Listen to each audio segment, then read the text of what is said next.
que tu l'as même mise?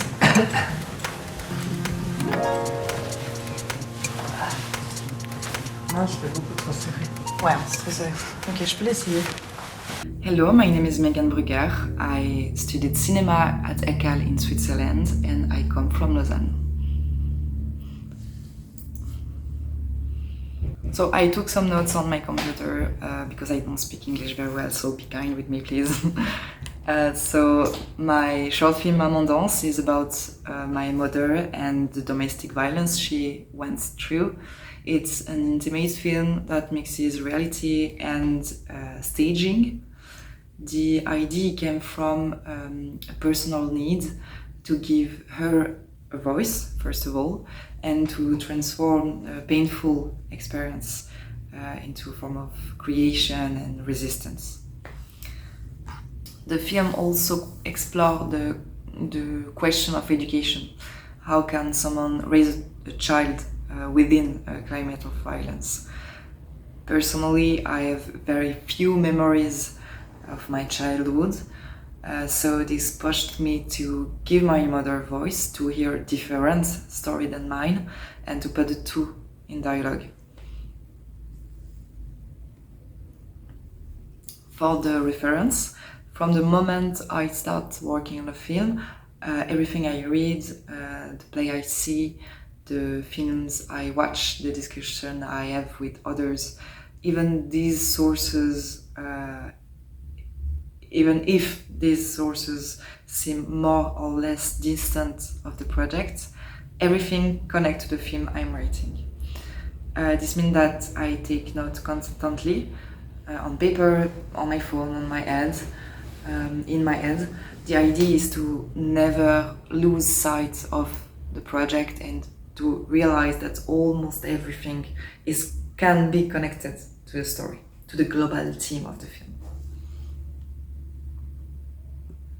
I read a lot about the theme itself, so for this short film I was accompanied by several readings that make sense to me. Triste Tigre by Inês Sino was about an incest, and several books by Edouard Louis about his childhood, his parents, and especially about his mother, who is called, I think, La métamorphose et le combat d'une femme. Combat et métamorphose d'une femme, voilà. And one of the books that stayed with me for a long time is The Body Keeps the Score by Bessel van der Kolk, which speaks about traumatic memory, was felt in the body, in the mind, and the difficulty to putting it into words. As for cinematic references, I didn't have a large global influences, but rather precise aesthetic inspiration.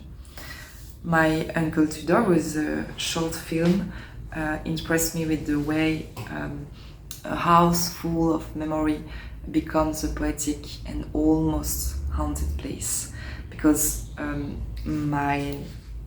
the house where I lived when I was young was abandoned.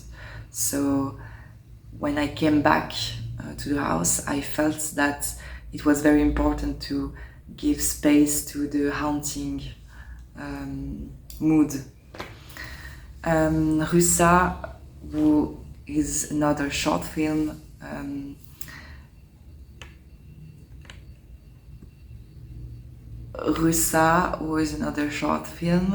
inspires me in this way that of bringing a place back to life through gestures and collective memory. And finally, another long feature film is A Woman Captured, who is a very beautiful film about the modern slave, I think. It's like that we say in English, because the images, the aesthetic is very intimate, bodily approach, which makes difficult reality, very deeply perceptible, very beautiful film. These works guided me in my wish to make my childhood home, like I said before, now abandoned, come alive in dreamlike and ghostly way, as a space where the past will speak to the present. What inspires me the most is the possibility of transforming intimate, often painful experiences into something collective.